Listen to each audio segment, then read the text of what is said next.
하나님 말씀입니다.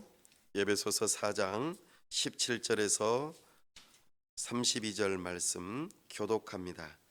그러므로 내가 이것을 말하며 주 안에서 증언하노니 이제부터 너희는 이방인이 그 마음에 허망한 것으로 행함같이 행하지 말라. 그들의 총명이 어두워지고 그들 가운데 있는 무지함과 그들의 마음이 굳어짐으로 말미암아 하나님의 생명에서 떠나 있도다. 그들이 감각 없는 자가 되어 자신을 방탕에 방임하여 모든 더러운 것을 욕심으로 행하되 오직 너희는 그리스도를 그같이 배우지 아니하였느니라. 진리가 예수 안에 있는 것 같이 너희가 참으로 그에게서 듣고 또한 그 안에서 가르침을 받았을진대 너희는 유혹의 욕심을 따라 썩어져 가는 구습을 따르는 옛사람을 벗어버리고 오직 너희의 심령이 새롭게 되어 하나님을 따라 의와 진리의 거룩함으로 지으심을 받은 새 사람을 입으라. 그런즉 거짓을 버리고 각각 그 이웃과 더불어 참된 것을 말하라. 이는 우리가 서로 지체가 됨이라. 분을 내어도 죄를 짓지 말며 해가 지도록 분을 품지 말고 마귀에게 틈을 주지 말라. 도둑질하는 자는 다시 도둑질하지 말고 돌이켜 가난한 자에게 구제할 수 있도록 자기 손으로 수고하여 선한 일을 하라. 무릇 더러운 말은 너희 입 밖에도 내지 말고 오직 덕을 세우는데 소용되는 대로 선한 말을 하여 듣는 자들에게 은혜를 끼치게 하라. 하나님의 성령을 근심하게 하지 말라. 그 안에서 너희가 구원의 날까지 인치심을 받았느니라. 너희는 모든 악독과 노함과 분냄과 떠드는 것과 비방하는 것을 모든 악의와 함께 버리고 서로 친절하게 하며 불쌍히 여기며 서로 용서하기를 하나님이 그리스도 안에서 너희를 용서하심과 같이 하라. 아멘. 다 함께 기도하겠습니다. 하나님 아버지, 은혜와 사랑을 감사합니다. 복되고 거룩한 주일 하나님 앞에 나아왔습니다. 이 시간 영광 가운데 임재하여 주옵소서. 하나님께서 이 시간 말씀하여 주옵소서. 참으로 우리의 눈과 귀가 열어져 주님의 영광을 보고 주님의 음성 듣기를 원합니다. 우리가 하나님을 알므로 하나님을 더욱더 사랑할 수 있도록 은혜를 허락하여 주시옵소서. 우리가 하나님을 사랑함으로 겸손하게 우리의 가진 모든 것을 드려 우리 주님을 사랑하는 그 마음과 그 모든 것들을 표현하게 하여 주시옵소서. 참으로 주님의 몸된 교회를 통하여 하나님의 나라를 이루어갈 수 있도록 우리에게 복을 주셔서 감사합니다. 이 지역사회 가운데 주님의 몸된 교회를 세우게 하셨사오니 한 영혼 한 영혼 만나는 과정 속에 우리 주께로 인도하며 함께 교회로 지어져 가는 놀라운 역사가 있도록 우리에게 은혜를 베풀어 주시옵소서. 특별히 우리 하나님께서 지치고 상하고 죄 가운데 빠져있던 심령들이 주께로 나아와 용서받고 치료되어지고 회복의 은혜가 있게 하여 주시옵소서. 모든 것들이 점점 더 온전하여져 우리 주 예수 그리스도의 장성한 분량에 이르도록 자라가게 하여 주시옵소서. 하나님 아버지, 오늘 특별히 입교식과 세례식이 있습니다. 우리 주님께서 함께 하시고 복에 복을 더하여 주시옵소서. 세우신 위정자들을 우리 하나님께서 긍휼히 여겨주시고 이 나라를 잘 다스릴 수 있도록 지혜와 명철을 허락하여 주시옵소서. 우리 선교사님들 붙들어 주시고 성령으로 충만케 하시며 저들의 가정을 지켜주시고 모든 사역 위에 우리 주님의 은혜가 충만케 하여 주시옵소서. 오늘 우리에게 크신 은혜를 베푸시기를 사모하오며 우리 주 예수 그리스도의 이름으로 기도하옵나이다. 아멘. 네, 오늘은 예수님의 새 사람을 입으라 라는 제목으로 주의 말씀을 선포합니다. 네. 마크 트웨인이라는 소설가가 있습니다. 그가 쓴 작품들이 많이 있는데 오늘 한 작품을 소개하고자 합니다. 여러분들 아마 잘 아시는 내용일 것입니다. 왕자와 거지. 네. 어렸을 때부터 아마 익히 들으셨고 책으로도 보셨을 만한 내용입니다. 여기에서 나오는 왕자는 영국의 16세기에 헨리 8세의 아들인 에드워드 6세가 실제 인물로서 이 소설의 배경이 되는 인물입니다. 우리 기독교로 보자면 종교 개혁에 있어서 굉장히 중요한 인물들입니다. 헨리 8세는 원래 종교 개혁을 위해서 노력했던 사람이 아닌데 불가피하게 정치적인 과정 속에서 종교 개혁 안에 뛰어들게 되었고 그 일이 영국의 큰 선물인 웨스트민스터 신앙 고백서를 비롯한 여러 가지 우리 장로교회에서의 중요한 선물들이 그 영국을 통해서 만들어지게 되었습니다. 헨리 8세는 매우 엄하고 또 강한 왕이었죠. 그러나 그의 아들인 에드워드 6세는 굉장히 연약하였습니다. 그런데 그 왕자가 태어나던 해에 똑같이 태어난 한 아이가 있었습니다. 그 아이의 이름이 이 소설에서는 톰입니다. 톰이라는 친구가 똑같은 나이에 똑같이 성장하여 어느 정도 자라가는 과정이 있었는데 한 사람은 왕자로서 한 사람은 거지라고 표현하기는 좀 그렇습니다만 굉장히 불우한 환경 속에서 그렇게 살았습니다. 아버지의 학대 속에 구걸하러 다니는 그런 아이였습니다. 근데 그 아이가 비록 구걸하고 다녔지만 신부님에게 찾아가서 라틴어도 배우고 예배도 하면서 뭔가 나름대로의 그 비참한 삶 속에서 그런 행복을 누리는 시간들이 조금씩 있었습니다. 그러다가 그 거지와 같은 소년 톰이 왕궁을 지나가는 시점이 있었는데 왕궁을 바라보면서 나도 한번 왕자가 돼보면 좋겠다 그런 꿈을 꾸게 됩니다. 그런데 마침 그 앞을 지나가면서 그 왕궁을 바라보고 있는데 문지기가 그 톰을 굉장히 학대하고 또 쫓아내는 그런 일이 있었습니다. 이 모습을 왕자가 보게 된 것이죠. 그래서 이 왕자가 가만히 있지 못하고 자애로운 왕의 백성 아무리 비천하더라도 함부로 다뤄서는 안 된다고 하면서 왕궁으로 데리고 갑니다. 그리고 깨끗하게 씻기고 거기에서 아주 즐거운 시간들을 보내게 되죠. 그런데 가만 서로 들여다보니까 얼굴이 너무나도 비슷한 거예요. 그래서 서로 이야기하는 과정 속에서 왕자는 톰이 살던 그 바깥 세상이 너무나도 동경이 되어지고 또 한번 나가보고 싶은 마음이 들었고 또 톰도 왕자가 되어보는 것이 소원이었기 때문에 서로 옷을 바꿔 입습니다. 옷을 바꿔 입음으로 그들의 인생이 달라지기 시작합니다.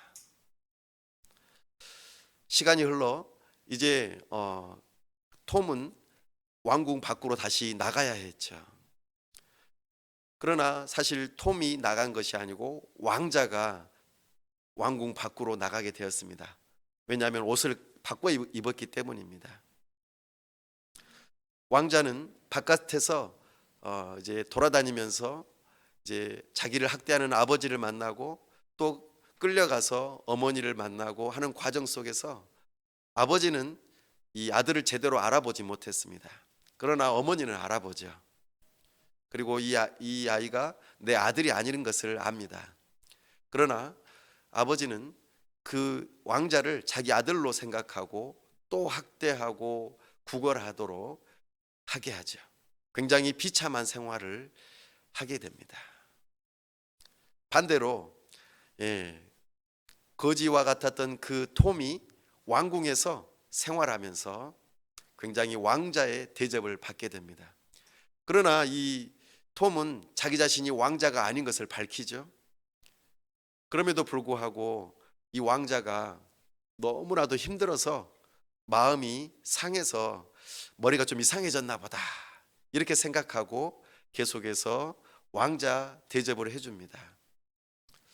하도 이상해서 아버지 헨리 8세가 아들 왕자를 불러서 프랑스어로 대화를 나눕니다. 그런데 이 왕자가 프랑스어를 알아듣지 못해요.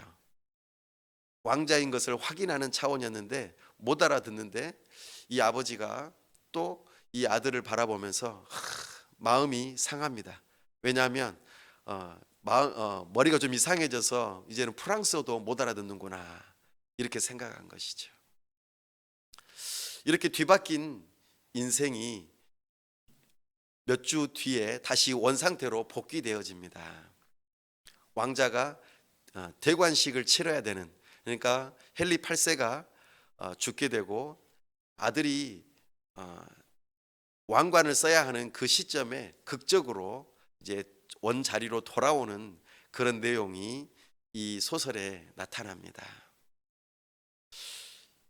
이 이야기를 드리는 이유는 옷을 바꿔 입는 그 순간부터 그의 신분이 바뀌어지고 대우가 달라졌다라는 것입니다. 오늘날 우리가 살아가는 이 시대에도 옷을 잘 입으면 내가 괜찮은 사람처럼 보이기 때문에 사람들이 옷에 집착을 많이 합니다. 그리고 좋고 비싼 옷을 입으려고 하죠.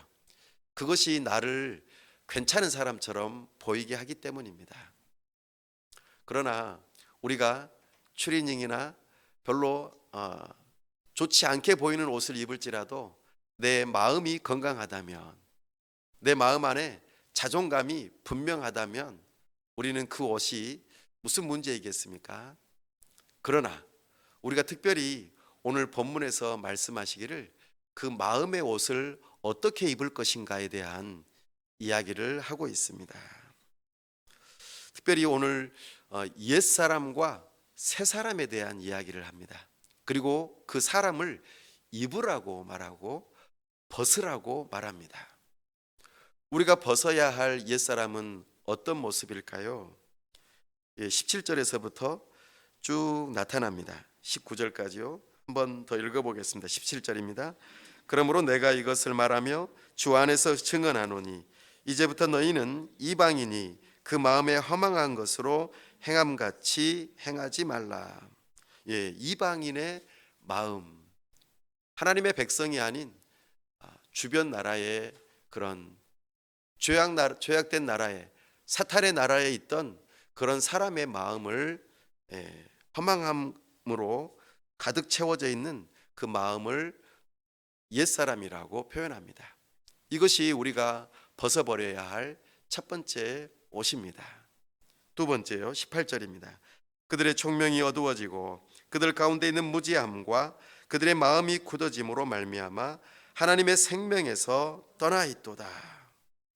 하나님 없다, 하나님이 없다, 이런 마음에 깊이 빠져 하나님을 찾지도 않고 하나님이 아닌 다른 우상에 마음을 빼앗겨 총명함이 없어지고 그들의 마음이 어두워지고 무지함으로 마음이 굳어져서 하나님을 찾지 않는 이 마음이 또 옛사람의 한 옷입니다. 그 옷은 생명이 결코 있지 않습니다. 하나님의 생명에서 떠나 있는 정말 비참한 옷이지요. 마치 그 톰이 왕궁에서 쫓겨나야만 하는 그와 같은 비참한 옷 말입니다. 19절에 또 하나의 옷을 이야기해 줍니다.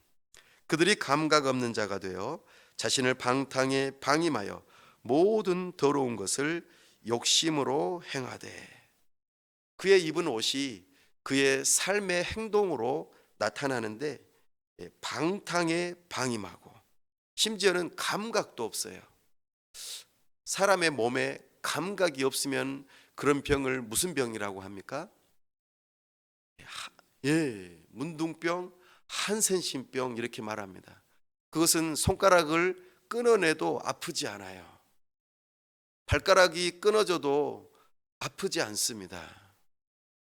그런 영적으로 신경이 무뎌지고 점점점 썩어 들어가는데 알지 못하는 것이에요.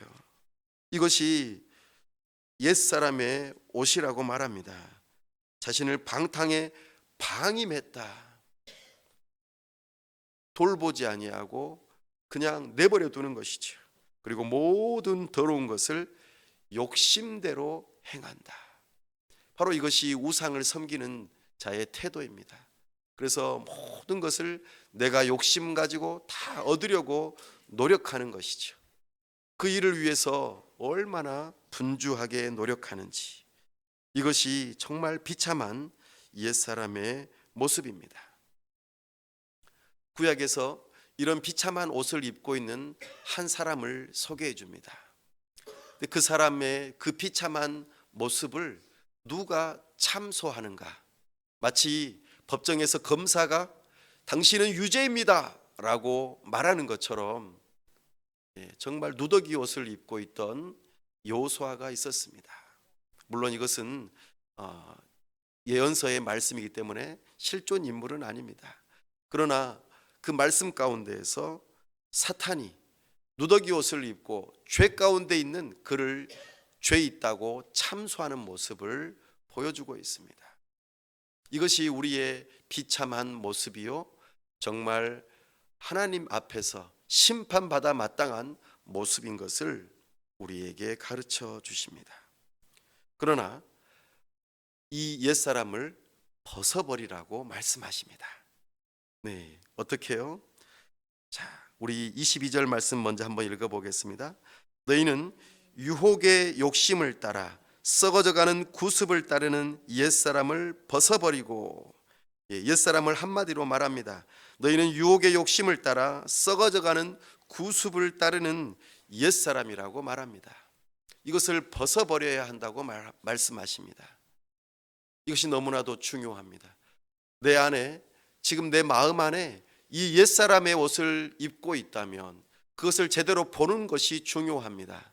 우리의 영적인 눈이 열려서 그것을 볼 수 있기를 바랍니다. 그리고 그 옷을 벗어버리십시오.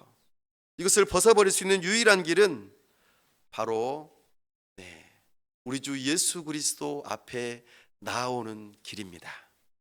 마치 목욕탕에 가서 옷을 다 벗고 목욕탕에 들어가 깨끗하게 씻고 나오는 그 과정과도 같습니다.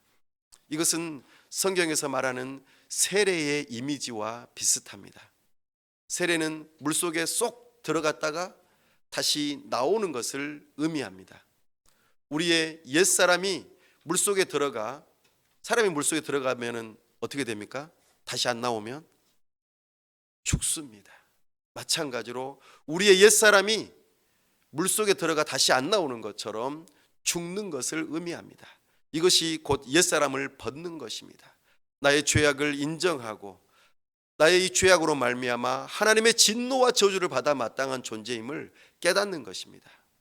나의 행한 것으로는 도저히 구원받을 수 없는 존재임을 알고 나의 구원자이신 예수 그리스도를 붙들고 그분을 믿는 믿음을 갖는 것입니다. 이것이 바로 나의 옛사람을 벗어버리는 그 과정인 것입니다. 그렇다면 우리가 새 사람을 입으려면 어떻게 해야 합니까? 네, 바로 오늘 말씀에서 같이 예수 그리스도의 옷을 입어야 합니다. 예수 그리스도를 믿는 믿음을 가지셔야 한다는 것입니다. 예수님께서 나의 모든 죄를 위하여 십자가에 못 박혀 죽으셨고 나의 죄의 문제를 단번에 영원히 해결하셨다.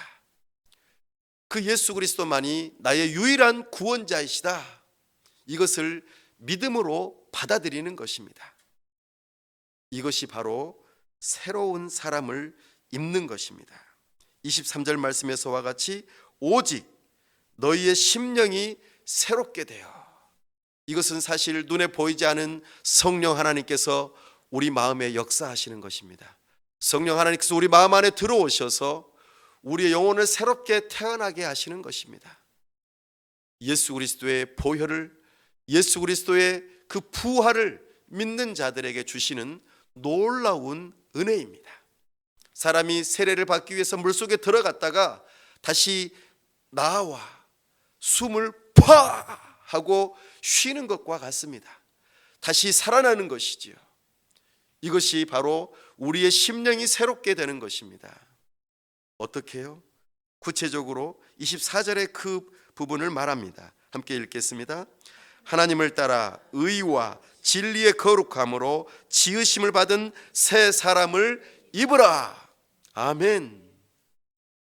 태초에 하나님께서 우리를 처음 지으실 때에 우리를 무엇으로 지으셨다고 하셨습니까? 하나님의 형상을 따라 지으셨다 하셨습니다. 바로 이 하나님의 형상이 여기에 나온 내용입니다. 하나님을 따라 의와 진리의 거룩함으로 지으심을 받았다. 이것이 하나님의 형상의 구체적인 내용입니다. 하나님의 의를 우리에게 선물로 주셨어요.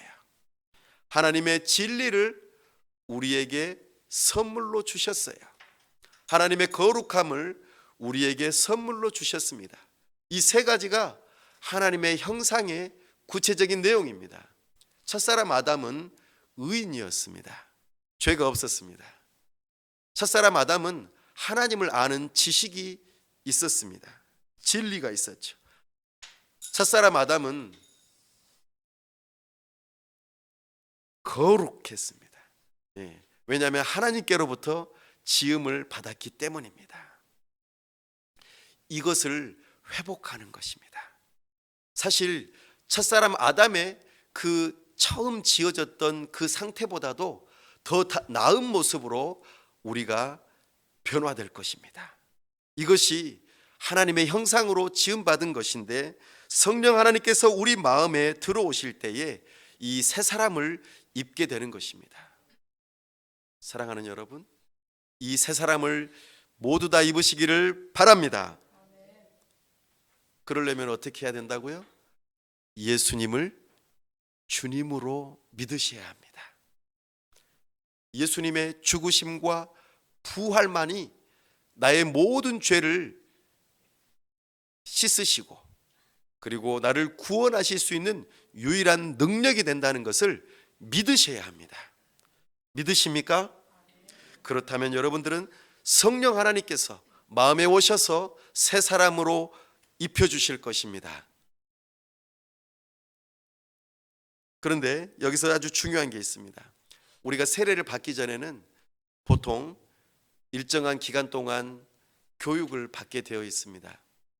그래서 하나님이 어떤 분이신지, 나는 어떤 존재인지, 예수님이 왜 필요한지, 성령 하나님께서 우리에게 어떤 효과적인 부르심으로 우리를 부르고 계시고 교회로 서로 연결되게 하시는지를 6개월에서 1년 동안 배우게 됩니다.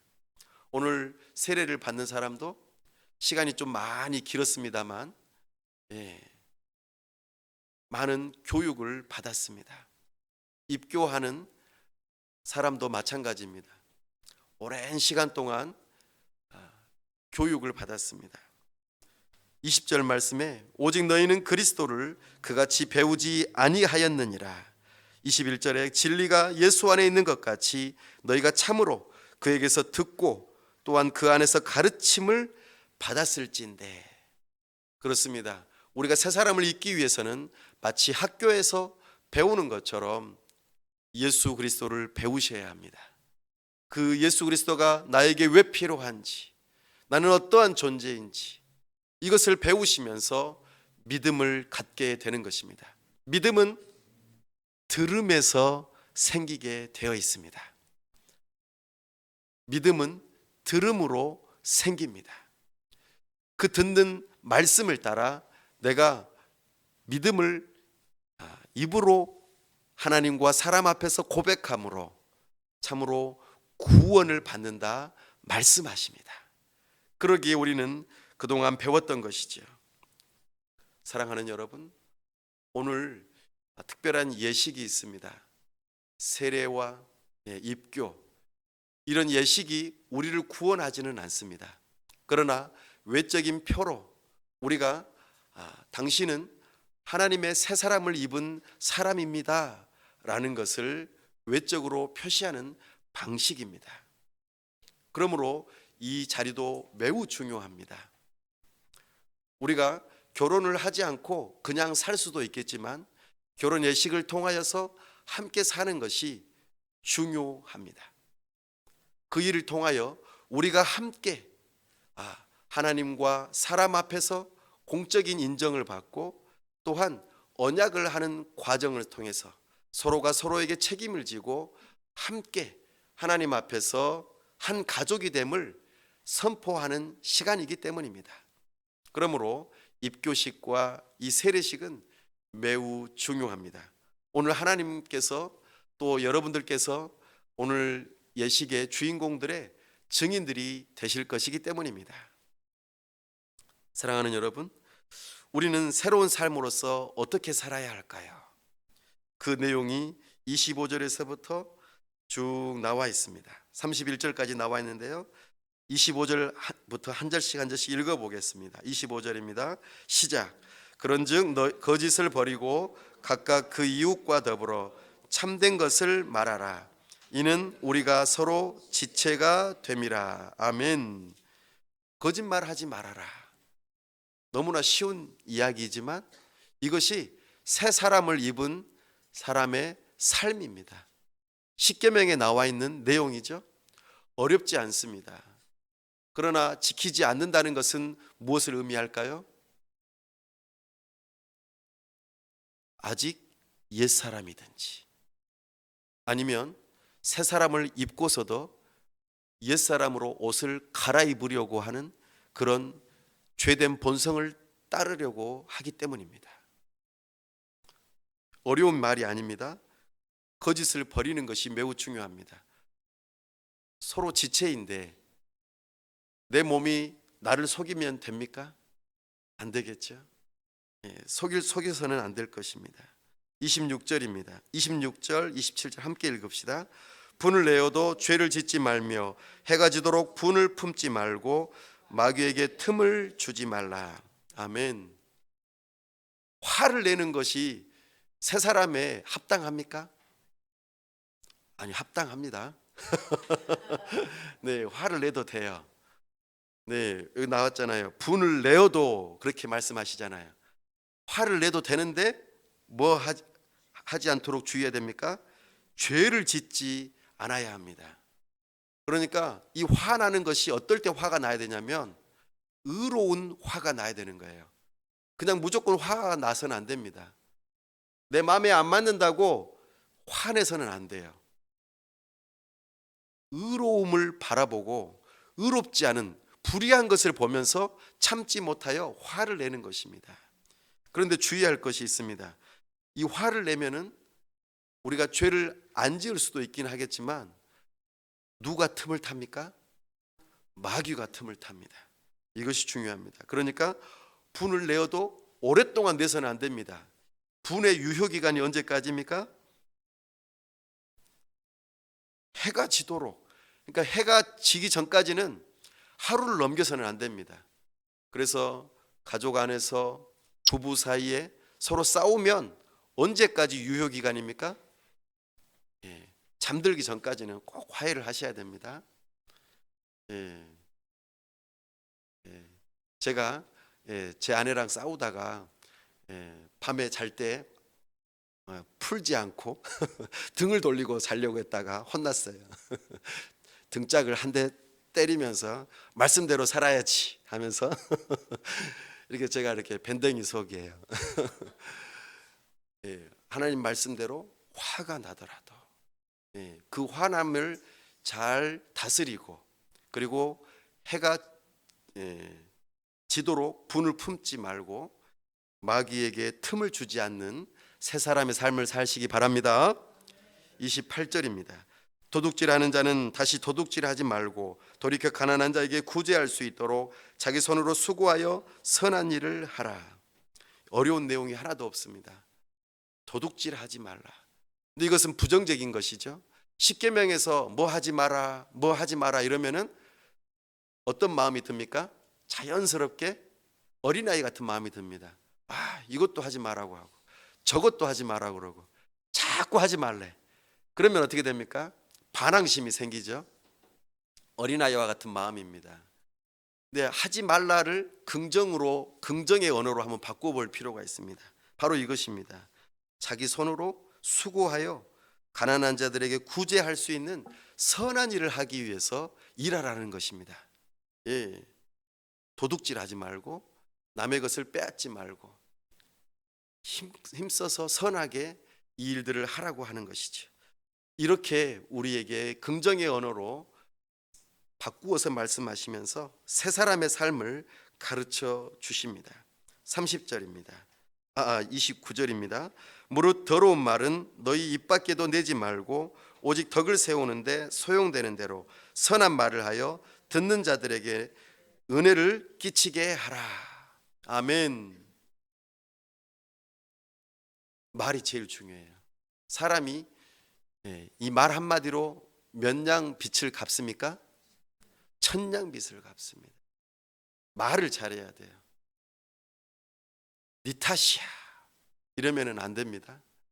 참으로 우리 하나님께서 우리를 향하여서 무엇보다도 더러운 말을 입 밖에도 내지 말라고 합니다. 우리의 혀는 작지만 온 집을 다 불태우고도 남을 만한 강력한 힘을 발휘한다고 하였습니다. 큰 배를 움직이는 것이 무엇입니까? 선장이 움직이는 작은 키입니다. 이거 하나가 방향을 바꿉니다. 그러므로 우리가 말을 어떻게 하느냐, 이거에 따라 우리의 인생이 달라지는 것이죠. 그러므로 우리는 더러운 말은 내뱉지 말고 덕을 세우는 말, 선한 말을 하여 듣는 자들에게 은혜를 끼치라 말씀합니다. 이것이 하루아침에 됩니까? 왕자와 거지 그 이야기 안에서 톰이 굉장히 학대를 받고 그리고 험한 말을 하는 그 삶에서 하루아침에 왕궁에 들어오고 의복을 갈아입었다고 해서 그가 고급스러운 언어와 좋은 말을 다 해낼 수 있을까요? 결코 그렇지 않습니다. 이 모든 것들은 마치 학교에 들어간 것처럼 배워야 합니다. 교회 안에서 이것을 배워야 합니다. 누구에게서 배워야 할까요? 먼저 선한 새 사람을 입은 옷을 입은 사람의 말을 배워야 합니다. 그러면 사람들은 누구에게서 이런 말을 배우게 될까요? 오늘 설교 제목처럼 예수님의 새 사람의 옷을 입는 것처럼 예수님의 말과 생각과 행동을 본받아야 합니다. 이것이 중요합니다. 예수님은 인간으로 오셔서 붙여진 이름입니다. 예수님께서 이 땅에서 인간으로서 살아가실 때에 불리어진 33년 동안의 이름이 예수님이에요. 그러므로 우리는 이 땅 위에서 사셨던 예수님의 생애를 바라보면서 그의 의로운 삶을 본받으셔야 합니다. 간혹가다 이렇게 말씀하신 분들이 있어요. 내가 예수냐? 내가 예수냐? 이러면서 나 못 참겠어. 이렇게 말씀하시는 분들이 있습니다. 맞지 않는 표현입니다. 우리는 예수님은 아닙니다. 그러나 우리는 예수님의 새 사람을 입은 자들입니다. 그러므로 우리는 여기에 옷을 각자 다 다르게 입으셨지만 우리의 마음은 유니폼으로 입혀 있어요. 어떤 유니폼일까요? 예수님의 새 사람 유니폼입니다. 이것이 너무 중요해요. 축구팀이나 야구팀이나 어떤 운동선수들이 옷을 각자 따로따로 입은다면 한 팀인지 알 수 없겠죠? 맞습니다. 그러므로 우리는 새 사람을 입되 예수님의 새 사람을 함께 입으셔야 합니다. 이것이 우리가 입어야 할 옷입니다. 그렇게 우리는 예수님에게서 배우셔야 합니다. 이 모든 것들에 해당되는 구체적인 내용들이죠. 30절, 31절 마저 읽겠습니다. 하나님의 성령을 근심하게 하지 말라. 그 안에서 너희가 구원의 날까지 인치심을 받았느니라. 너희는 모든 악독과 노함과 분냄과 떠드는 것과 비방하는 것을 모든 악의와 함께 버리고. 아멘. 성령 하나님께서 우리 마음 안에 들어오셔서 새 사람을 입으신다면 우리는 거룩한 성전이 되는 것입니다. 우리의 옷이 새롭게 입어졌습니다. 성령 하나님께서 우리 마음 안에 계세요. 근데 우리가 옛사람을 다시 입으려고 한다면 어떻게 될까요? 누가 근심하는 것입니까? 성령 하나님께서 근심하시는 것입니다. 그러니 우리는 옛사람의 모습을 모양이라도 이제는 벗어버리고 흉내내지 마시고 새 사람을 배우십시오. 성령 하나님께서 한 걸음 한 걸음 하나하나 알려주십니다. 왕은 그냥 왕이 되지 않습니다. 왕에 해당되는 준비들을 하셔야 합니다. 왕의 수업을 받으셔야 합니다. 그 왕의 수업을 받는 곳이 어디일까요? 교회입니다. 이렇게 오늘 사도 바울이 말씀하신 것이죠. 그래서 지난주에 우리가 들었던 말씀처럼 목사의 역할이 무엇입니까? 성도를 온전하게 하는 것.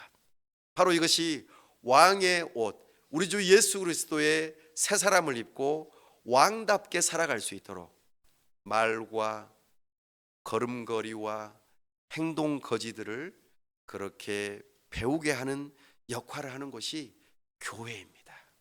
우리는 교회에서 이것을 배우셔야 합니다. 교회에서 욕하는 것을 배워서는 안 될 것입니다. 교회에서 싸우는 것을 배워서는 안 될 것입니다. 교회 안에서 우리는 예수님의 새 사람을 입는 것을 배우셔야 합니다. 성령 하나님께서 우리의 교사가 되어 주십니다. 우리가 새 사람을 입고 이렇게 살아가는 가장 그 근거가 되는 우리의 생각을 바꾸시고 우리의 말을 바꾸시고 우리의 태도를 바꾸시는 가장 중요한 근거를 32절에서 또 5장 1절에서도 사실 말씀하고 있습니다만 32절만 읽어보겠습니다. 시작. 서로 친절하게 하며 불쌍히 여기며 서로 용서하기를 하나님이 그리스도 안에서 너희를 용서하심과 같이 하라. 아멘. 너가 예수 그리스도에게서 용서받은 것처럼 다른 사람을 용서하라. 이것이 관계 회복의 시작입니다. 예수님의 새 사람을 입은 사람의 시작점입니다. 여러분의 마음이 이렇게 되기를 원합니다. 여러분들이 용서받은 경험이 없다면 다른 사람을 용서해 줄 수가 없습니다. 여러분은 예수님에게서 용서를 받으셨습니까? 이것을 믿으십니까? 그렇다면 여러분들도 동일하게 용서하십시오. 그것으로써 여러분이 예수님의 새 사람 유니폼을 입었다는 것을 증명해 주십시오. 이 은혜가 저와 여러분에게 다 있기를 간절히 바랍니다. 우리 시간 함께 기도하기를 원합니다. 아직 옛사람을 벗어버리지 못하고 있으신 분이 있다면 하나님, 제가 옛사람을 벗어버리고 싶습니다. 저에게 은혜를 허락하여 주시옵소서. 또 옛사람을 벗어버리고 예수님의 새사람을 입으신 분이시라면 다시 옛사람을 다시 입으려고 하는 죄성을 이길 수 있는 힘을 달라고 기도합시다. 성령 하나님, 저를 붙들어 주시고 성령 하나님 근심하신다는 것을 깨닫고 옛사람으로 되돌아가지 않으려고 하는 그 노력을 할 수 있는 힘을 달라고 기도합시다. 특별히 내가 하나님으로부터 용서받은 자로서 다른 사람을 용서할 수 있는 사람이 되게 해달라고, 그 용서를 실천함으로 새 사람을 입은 그것을 증명해 보일 수 있게 해달라고 이 시간 각자에게 해당되는 기도 제목들을 가지고 기도하겠습니다. 아버지 하나님, 이 시간 우리에게 말씀하여 주시고 참으로 우리가 옛사람을 벗어버리고 새 사람을 입을 수 있도록 은혜 주심을 감사합니다. 아버지 하나님, 허물과 죄로 죽었던 자들, 참으로 방탕하게, 참으로 감각이 없이 하나님이 없었던 자들, 그렇게 살았던 모습에서 이제 돌이켜 참으로 새 사람을 입기를 원합니다. 아버지 하나님, 이 시간 나의 옛사람은 죽고 새 사람을 입기를 원하는 심령들 가운데 함께하여 주시고 주님의 은혜가 온전히 임하기를 원합니다. 주여 역사하여 주시옵소서.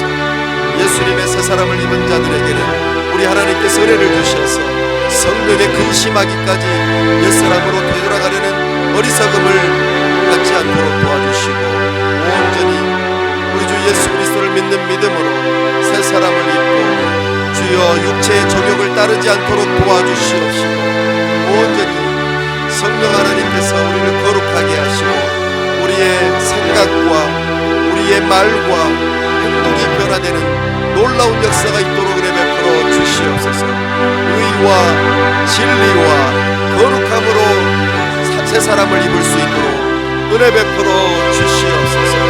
우리 예수님의 말과 행동을 본받게 하여 주시옵소서. 이 일을 위하여 우리를 교회로 접붙여 주시고 함께 지체되게 하셨사오니 교회 안에서 이렇게 예수님의 새 사람을 배울 수 있게 하여 주옵소서. 새 사람답게 행동하는 삶을 배우게 하여 주시옵소서. 교회 안에서 이 일들을 감당할 수 있도록 도와주시옵시고 주여 주님께 용서받은 자처럼 용서하는 자들 되게 하여 주시옵소서. 오 주여 은혜 베풀어 주시옵소서. 도와주시기 간절히 원하오며 우리 주 예수 그리스도의 이름으로 기도하옵나이다. 아멘.